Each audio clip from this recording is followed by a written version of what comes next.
할렐루야. 하나님께 영광을 올려드립니다. 우리 오늘 한번 두 손으로 하나님께 영광을 우리가 한번 올려드리면 좋겠습니다. 할렐루야로 영광 돌립니다. 할렐루야. 할렐루야. 우리 하나님께 할렐루야. 할렐루야. 우리가 정말 여호와를 찬양하라. 하나님 찬양하라. 이제 그렇게 그런 뜻이지만은 정말 하나님을 찬양하고 감사할 일이 많이 있습니다. 자, 우리 한번 지난주 말씀 제목부터 먼저 한번 볼까요? 무엇이었죠? 지난주 말씀 제목? 기쁨의 강구. 우리가 강구를 드리는데 믿음으로 내다보면 기쁨이 오죠. 우리 민족이 복음으로 통일되는 데 대한 기쁨의 강구가 있기를 바랍니다. 오늘 말씀 제목 한번 읽어볼까요? 말씀의 형통을 품으라. 말씀의 형통을 품으라. 오늘 이사야 55장 6절에서 11절 말씀을 이제 중심으로 말씀의 형통을 품으라. 우리 유튜브에 올라가는 이제 썸네일 말씀 소제목은 말씀 때문에 잘 된다. 말씀 때문에 잘 된다. 이 말씀으로 우리 같이 은혜 받기를 원합니다. 우리 예수님의 말씀은 형통하는 말씀입니다. 우리가 오늘 이제 제목이 말씀의 형통을 품으라. 이렇게 이제 제목이 되어 있으니까 이게 어떤 뜻인가 우리가 이제 이렇게 생각할 수 있겠지만요. 예수님의 말씀은 형통하는 말씀, 즉 잘 되는 말씀입니다.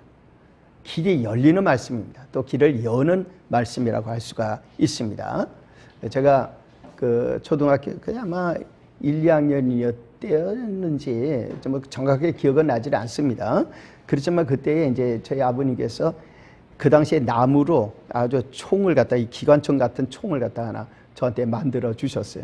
그거 아주 노는데 옆에 동네 애들이 키가 크고 우리보다는 그런 애들이 몇 명이 오더니 내놔 하더니 제 그 기관총을 갖다가 뺏어갔어요. 그때는 이제 전쟁 후고 이러니까 뭐 이제 그런 그 놀이가 많았는데 그래서 총을 뺏겨가지고 이제 왔는데 그걸 아시고 저희 아버지께서 이제 가셨어요.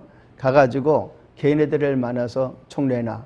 그러니까 꼼짝없이 총을 내놓고 그걸 아버지께서 이제 갖고 오셨는데 나는 그게 그 당시에 참 신기했어요.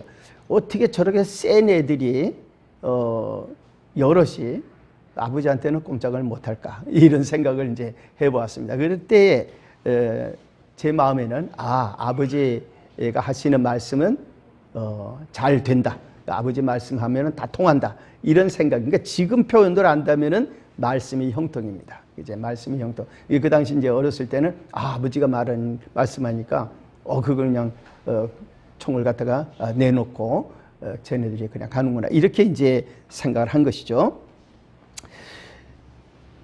하나님의 말씀, 우리 예수 그리스도의 말씀, 우리가 그 말씀을 우리의 마음에 품고 있으면은 이 말씀이 형통합니다. 그러니까 하나님 말씀이 형통해요. 자, 그러면 오늘 우리가 이제 하나님의 말씀이 형통한다. 이 부분에 대해서 어떻게 보면 정말 더 깊이 우리들이 깨닫고 그리고 이것을 잘 활용하면은 우리의 삶에 굉장히 큰 변화가 올 수가 있는 것이죠. 이것이 바로 우리들이 천국 신앙이라고 할 수가 있습니다. 이사야 55장 오늘 이제 우리가 읽은 이제 본문이 있는 이사야 55장은 예수 그리스도를 다윗의 비유에서 이제 예언하는 그와 같은 이제 말씀이기도 합니다. 그리고 구원을 위해서 이제 예수께 다 나오라고는 초청의 말씀을 하고 있는 것입니다. 그 전에 이사야서 이제 그 전의 말씀은 예수님의 고난 53장에 이제 고난에 대한 말씀도 있고 그렇지만 결국은 이제 예수님의 그 구원의 역사에 초청하는 내용이 나옵니다. 그러니까 이사야 55장 1절의 말씀은 오호라 너희 목마른 자들아 물러나오라. 인생은 갈급하고 갈급한 이와 같은 삶을 살게 되죠. 그래서 물러나오라. 근데 그 물은 예수 그리스도의 말씀의 생수요, 성령의 생수이겠죠. 근데 이 말씀 앞으로 이제 나오라는 것입니다. 근데 이 말씀은 어떤 말씀이냐?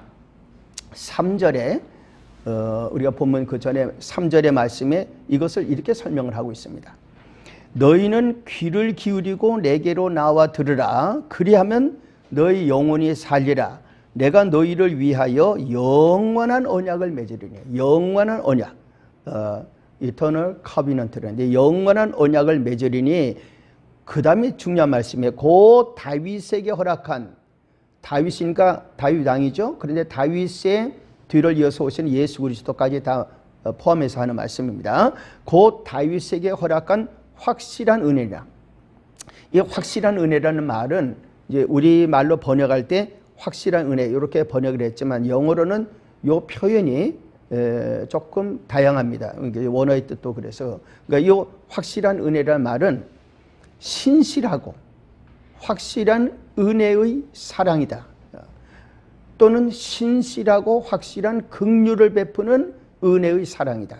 이런 이제 의미를 갖고 있어요. 그래서 영어로 이제 이것을 표현할 때는 faithful love 이렇게도 표현합니다. 아주 성실한 사랑. 근데 그 사랑의 내용에 긍휼이 있고 은혜가 있다. 이런 이제 내용을 담고 있는 거예요. 그래서 한 단어로만은 다 이게 표현이 다 되지를 않는 그런 이제 말씀이기도 하죠. 그래서 하나님께서 우리에게 주시려고 하는 긍휼, 그 모든 은혜, 그것이 너무 확실하고 그 확실한 것을 가지고 우리를 사랑하시는데 하나님이 세상을 이처럼 사랑하신 그 요한복음 3장 16절에 그게 다 들어가는 표현인 것입니다. 그때를 예언하는 말씀이죠. 그러면 하나님께서 우리에게 이와 같은 어떤 은혜를 주시는데 그 내용은 다른 말로 보면은 뭔가 하면 저 확실한 언약이 영원한 언약인데 이것은 바로 말씀의 형통이라는 것입니다. 하나님의 말씀이 우리에게 와서 말씀이 길을 열어서 형통하게 나가는 것입니다. 어떤 면에서는 우리가 이제 자율주행차 요즘 이제 그런 얘기를 많이 하지만 말이죠. 그 자체가 가는데 우리가 따라가는 거예요. 우리가 거기에 실려 있으면 그걸 타고 있으면 그냥 가는 거예요. 우리 이제 비행기를 탔을 때도 그렇잖아요. 비행기 타고 갈 때 어떨 때는 그 기장이나 그 비행기를 조종하는 그 항공사들 다 손 놓고 자동 항법 장치로 비행기가 그냥 가는 거예요. 그 비행기 안에 있는 우리들이 뭐 비행기를 조정하려고 하거나 비행기를 이거 어떻게 가게 해야 되거나 그런 거 전혀 걱정할 필요 없이 그냥 그 안에 타고 즐기고 누리고 있으면 되는 것이죠. 이것이 바로 말씀의 형통이라고 하는 것입니다.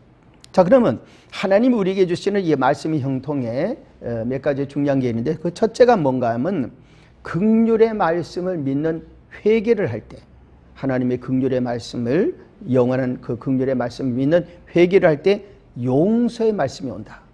그런데 그 용서의 말씀이 우리에게 오는데 그것을 이제 형통이라고 표현을 하는 것이죠. 용서의 말씀이 우리에게 형통해 오는 것입니다. 자, 우리가 죄인입니다. 우리는 죄인이에요. 하나님 앞에 죄인인데 하나님 앞에 지은 죄를 하나님이 용서를 안 해주신다면 어떡할까요? 우리가 온갖 방법을 다해서 뭐 기도도 하고 하나님한테 뭐 여러 가지 호소를 하고 그래도 하나님이 딱 정하신 심판을 거두지 않고 그리고 하나님께서 그걸 그냥 그대로 지키고 있으면 우리는 큰일이죠. 그렇죠? 우리가 사람이 살고 그리고 죽으면 심판이 있다고 하시는데 그러나 예수 그리스도의 보혈로 말미암아 우리의 죄의 용서를 주시고 우리 주님의 그 보혈의 피공로로 말미암아 하나님의 긍휼이 우리에게 오고 우리가 하나님 앞에 나가서 하나님 저 용서해 주세요 라고 할 때에 하나님께서 용서를 해주시는 일이 형통인 것입니다. 우리가 여러 가지 세상에서 형통은 돈 많이 버는 것도 형통이고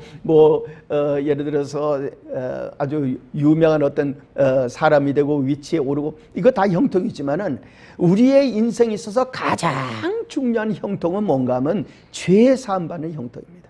죄의 용서를 받는 형통입니다. 하나님 앞에 나가서 하나님 저 죄인입니다 고백할 때 하나님께서 그래 내가 너를 긍휼히 여기고 내 죄를 용서해 준다 하는 그 길이 열리는 것 이상 중요한 게 없습니다. 그게 가장 근본이죠. 이것이 바로 우리 하나님께서 우리에게 주시는 용서의 형통이라는 것입니다. 우리는 형통하면은 용서의 형통은 그렇게 생각을 잘 안 할 수가 있어요. 오늘 6절에서 7절에 있는 말씀 보면은 너희는 여호와를 만날 만한 때에 찾으라 가까이 계실 때 그를 부르라 악인은 그의 길을 불의한 자는 그의 생각을 버리고 여호와께로 돌아오라 그리하면 그가 긍휼히 여기시리라 우리 하나님께로 돌아오라. 그가 너그럽게 용서하시리라. 용서의 형통이 있다고 하는 말씀인 것입니다. 하나님 앞에서 우리가 회개할 때 우리 주님은 바로 그 자리에 계셔요.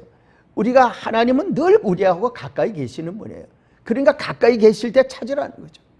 우리 하나님을 찾으면 그 자리에 하나님 계시는 거예요. 오늘 이 자리에도 우리 주님은 계시는 줄 믿습니다. 그래서 우리가 항상 우리 주님을 만날 만한 때에 있고 우리 주님이 가까이 계시기 때문에 우리가 주님 앞에 나와서 주여 제가 죄를 끊습니다.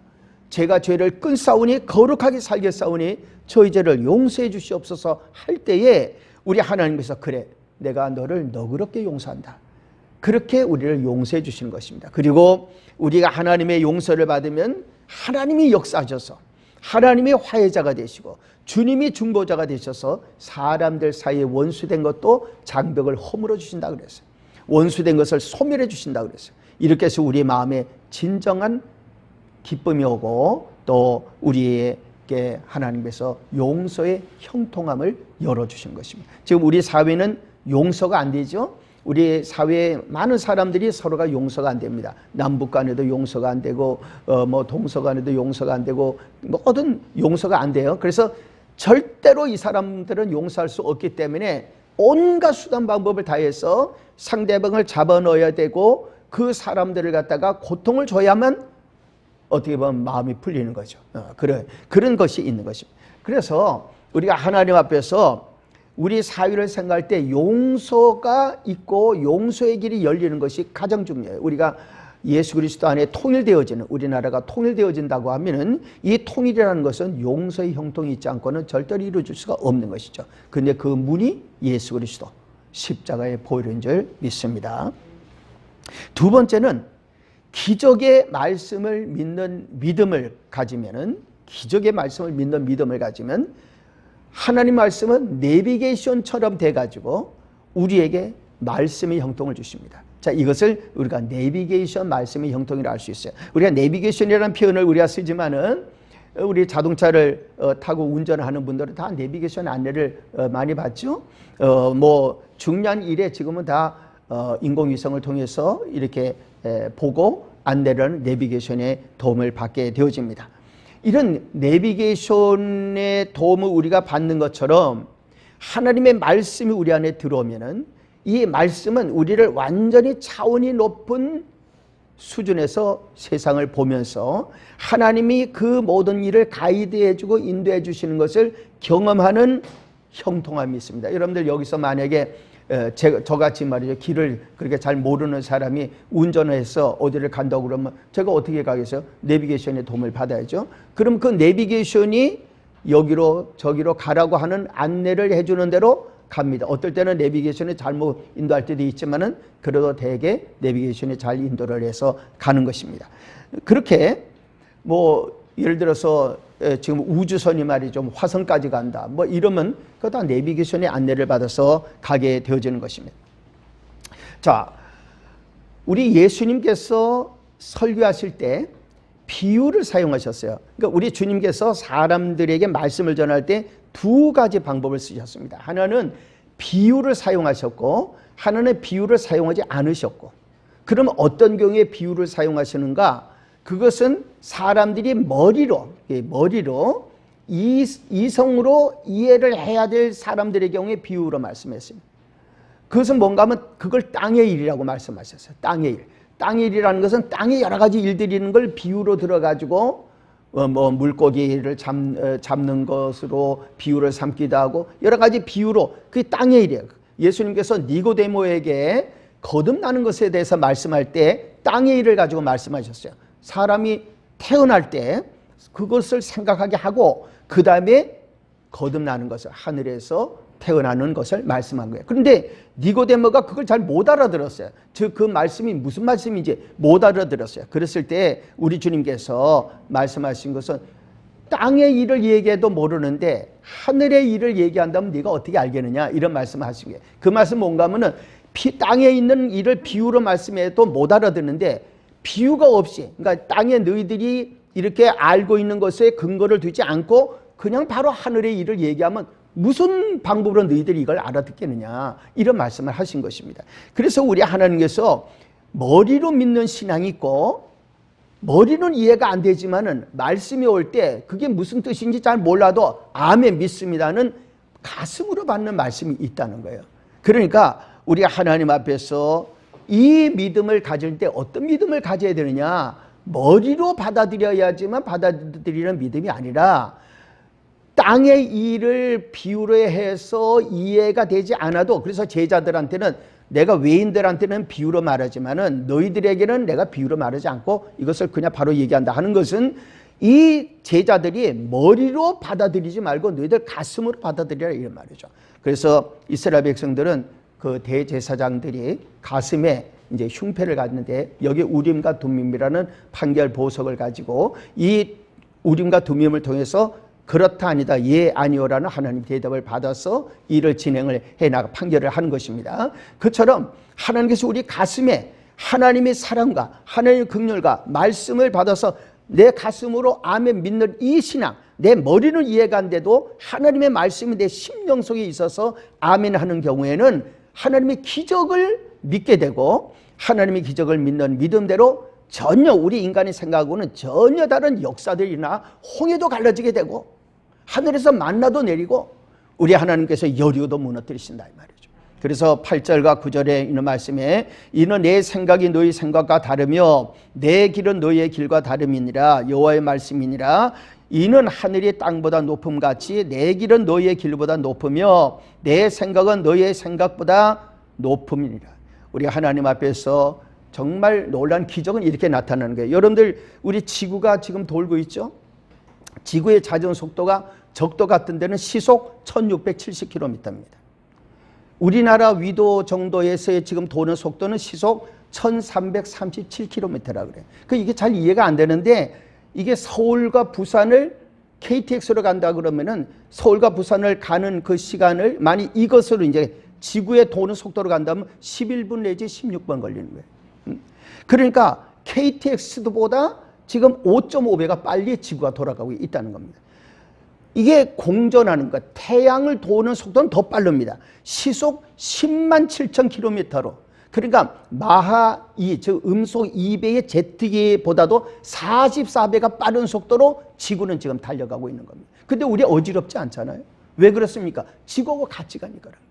지구하고 함께 있으니까 그런 거예요. 같이 우리가 돌고 같이 나가니까 어지럽지 않은 거예요. 마치 비행기 타고 갈 때 같은 거와 똑같은 것입니다.